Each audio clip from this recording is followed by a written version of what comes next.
cher Monsieur Kater, et je salue toutes vos équipes, votre directeur général, le chef exécutif, toutes les équipes pédagogiques, les équipes administratives et bien sûr les jeunes. Madame la maire, Monsieur le président du conseil départemental, Monsieur le député de la circonscription, cher Eduardo, Mesdames et Messieurs les parlementaires, je salue ma prédécesseure, Madame Brick, je salue Monsieur le secrétaire général de la préfecture, je salue le président Pitt, bien sûr, je salue Monsieur Gomez, je vous salue toutes et tous, Mesdames et Messieurs les maires, Mesdames et Messieurs les élus du département, de la région, Madame la conseillère régionale représentant le président, Mesdames et Messieurs, je veux d'abord vous remercier pour votre invitation ici et vous dire à quel point je suis heureux, bien sûr, de participer aujourd'hui à cette inauguration dans ce cadre magnifique, conçu et légué, vous l'avez rappelé avec éloquence, Madame le maire, par la famille de Rothschild. Vous avez rappelé les heures de gloire de ce bâtiment, vous en avez rappelé les heures de fête, vous en avez aussi rappelé les périodes sombres et même les périodes tragiques. Et c'est aujourd'hui, d'une certaine manière, une renaissance à laquelle nous assistons. Et je suis très heureux d'y être, d'y participer, et ce pour plusieurs raisons. La première raison, c'est que c'est tout simplement une réussite extraordinaire qui vous est due, avec toutes les équipes qui vous ont accompagné, avec le président Pitt, avec les élus, avec les entreprises, les artisans qui ont équipé et réalisé ce chantier. On disait tout à l'heure que c'était des années de travail, mais en réalité, eu égard à l'ampleur du projet, les choses sont allées assez vite, puisque vous avez commencé la réflexion il y a 3 ans et demi, et que le chantier lui-même a commencé à peine plus d'1 an, 14 mois avant son ouverture, ce qui est absolument record en la matière. Je suis heureux aussi d'être là au titre du tourisme. Vous le savez, aujourd'hui, autour de Laurent Fabius, au Quai d'Orsay, le tourisme est porté haut et fort comme une fierté nationale, il a eu l'occasion de dire, comme un trésor national.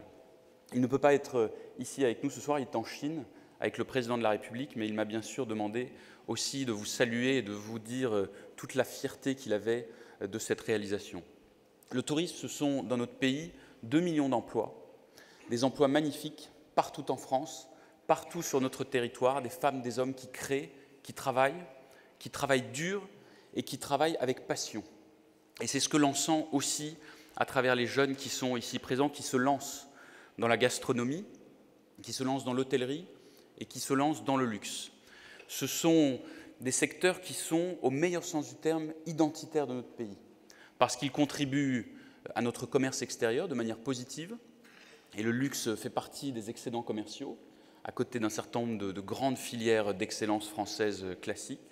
La gastronomie fait partie de notre patrimoine et désormais, grâce à vous, cher président Pitt, du patrimoine immatériel reconnu dans le monde entier. Il fait partie aussi de ce que nous défendons et de ce que la diplomatie française défend au niveau du monde entier. C'est ce que nous avons appelé avec Stéphane Le Foll la diplomatie des terroirs, c'est-à-dire la volonté de défendre là où se prennent des décisions dans les négociations transatlantiques, dans les négociations commerciales, dans les négociations internationales, les savoir-faire, les terroirs, les liens entre les terroirs, les femmes et les hommes qui produisent, qui travaillent, qui œuvrent, qui y créent, car c'est le bon mot, et les produits qui en découlent. Et c'est une fierté française, il faut la défendre, en particulier à l'heure de la mondialisation, et croyez bien qu'elle est défendue sans relâche dans toutes les instances où elle doit l'être, pour la protection de nos indications géographiques, la protection de nos appellations d'origine, la protection de tout ce qui fait l'essence même de la France et tout ce qui fait l'essence des produits qui ensuite, grâce au talent de ceux qui sont présents ici, sont transformés, sont préparés avec soin et avec amour et finissent sous forme de plats. Vous connaissez la contribution de la gastronomie à la diplomatie et au rayonnement de notre pays. Et je le dis ici devant des chefs renommés, je le dis devant le chef aussi de la présidence de la République. Et vous le savez bien, la gastronomie non seulement est indissociablement liée à la réalité de notre pays, elle est aussi appréciée dans le monde entier.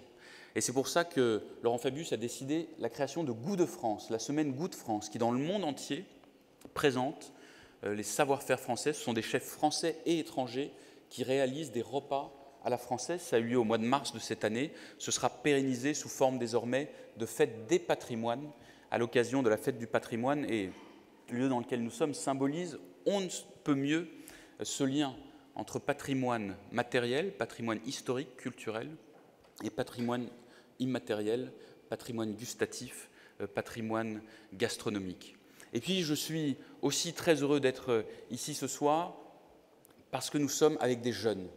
Et si vous le permettez, je voudrais leur adresser aussi un message. J'en ai rencontré quelques-uns tout à l'heure au cours de la superbe visite que vous nous avez offerte et aussi lors d'un échange.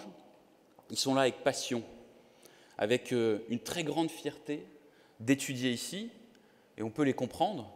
D'ailleurs, on est un certain nombre à avoir décidé d'arrêter tout ce que nous faisions pour reprendre nos études et les reprendre ici, car c'est vrai, nous sommes un peu envieux. Mais ils sont fiers de travailler ici, fiers de se lancer dans des métiers extraordinaires, des métiers durs, des métiers exigeants, et des métiers dans lesquels on offre de la générosité, on offre le savoir-faire, le savoir-vivre, le savoir-être à la française, et on offre l'excellence à la française. Et c'est Paul Gauguin qui a dit que cuisiner suppose une tête légère, un esprit généreux et un cœur large.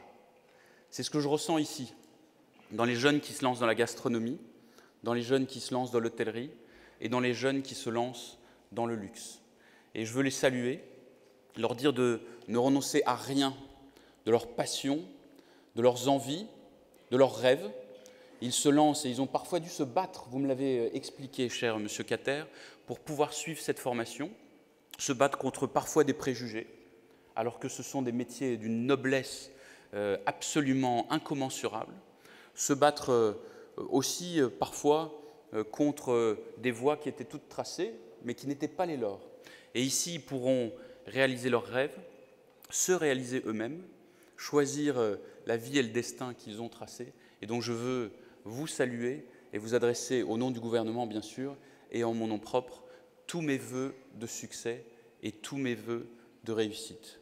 Vive Ferrières, vive l'excellence à la française et vive toutes celles et tous ceux qui, hier, aujourd'hui et demain, feront vivre ce lieu magnifique. Bravo.